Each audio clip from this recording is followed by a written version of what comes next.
Assalamualaikum warahmatullahi wabarakatuh. Kami dari kelompok 4 akan membahas tentang memahami garis besar isi Al-Quran. Sebelumnya perkenalkan, saya Aifah Lutfi Dan saya Chelsea Zakia Irfiana. Dalam memahami garis besar isi Al-Quran, kita akan membahas yang pertama, akidah Al-Quran, dan yang kedua, ibadah Al-Quran, yang ketiga, wa'du dan wa'id Al-Quran, yang keempat, akhlak Al-Quran. A few moments later. Pengertian akidah Al-Quran. Secara bahasa, kata akidah berasal dari istilah Arab al-aqdu. Dalam konteks ini, akidah menggambarkan sesuatu yang mengikat erat keyakinan seseorang terhadap kebenaran tertentu. Adapun secara istilah, akidah adalah keyakinan yang teguh dan pasti tanpa ada keraguan bagi orang yang mempercayainya. Lalu, tujuan mempelajari akidah. Mempelajari akidah memiliki peran yang sangat penting dalam kehidupan seorang muslim. Berikut tujuan utama mempelajari akidah. Yang pertama, menguatkan keimanan. Akidah adalah fondasi yang menjadi dasar keimanan seseorang kepada Allah Subhanahu wa Ta'ala dan segala ajarannya.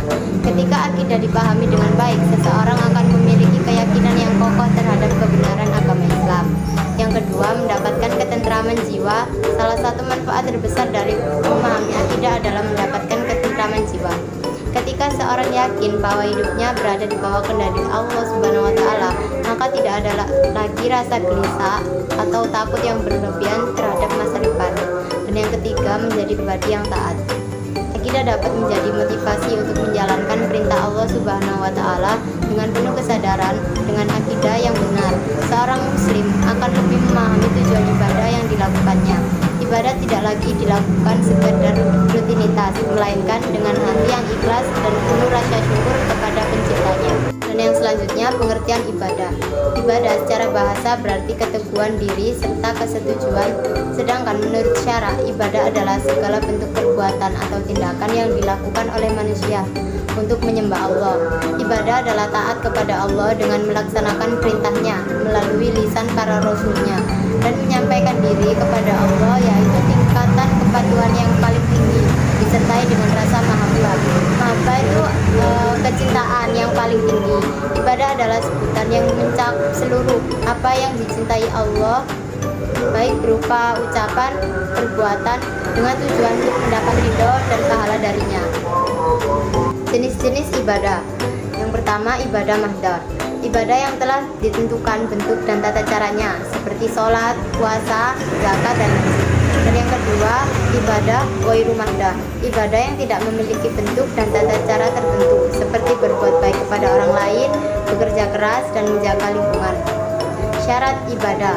Ibadah juga memiliki beberapa syarat, seperti ikhlas, dilakukan dengan niat yang tulus untuk mencari ridha Allah. Terus sesuai dengan syariat, dilakukan sesuai dengan ketentuan dan aturan yang telah ditetapkan oleh Allah Subhanahu wa Ta'ala dan Rasulnya. Dengan melakukan ibadah yang benar dan ikhlas, seorang muslim dapat meningkatkan kualitas iman dan takwanya kepada Allah Subhanahu wa Ta'ala. A few minutes later. Pengertian wa'du dan wa'id Al-Quran. Wa'du yaitu nas-nas yang mengandung janji-janji seperti ampunan, pahala, dan kenikmatan surga bagi orang-orang yang beriman dan beramal soleh.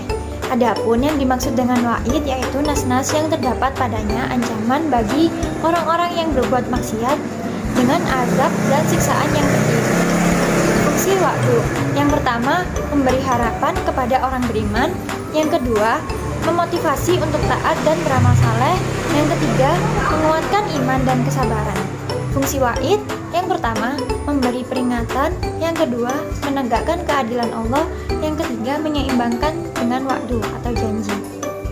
Selanjutnya, pengertian akhlak Al-Quran. Akhlak berasal dari bahasa Arab, yakni akhlak yang merupakan bentuk jama dari khuluq, yang berarti asajiyah, at-tabi'ah, al-muru'ah, al-din. Al-Quran adalah kitab suci agama Islam untuk seluruh umat muslim di seluruh dunia dari awal diturunkan hingga waktu penghabisan akibat kiamat besar. Dalam Islam, akhlak mengacu pada perilaku, sikap, dan moralitas seseorang. Akhlak mencakup aspek etika, moralitas, dan tata krama yang diatur oleh ajaran agama Islam. Konsep akhlak dalam Al-Quran. Yang pertama, takwa. Takwa kepada Allah, menjauhi perbuatan dosa, dan melakukan perbuatan yang baik sesuai dengan ajaran agama Islam. Yang kedua, ihsan, kebaikan atau kesempurnaan dalam perilaku dan sikap. Yang ketiga, adab. Adab meliputi perilaku yang baik dalam interaksi sosial, termasuk menghormati orang lain, sopan santun dalam ucapan dan tindakan, serta menjaga adab dalam ibadah dan dalam kehidupan sehari-hari. Yang terakhir, husnul khuluq, mencakup sifat-sifat terpuji seperti kejujuran, keadilan, keberanian, kasih sayang, kesabaran, kerendahan hati, dan sebagainya. Sekian penjelasan dari kami, semoga bermanfaat. Wassalamualaikum warahmatullahi wabarakatuh.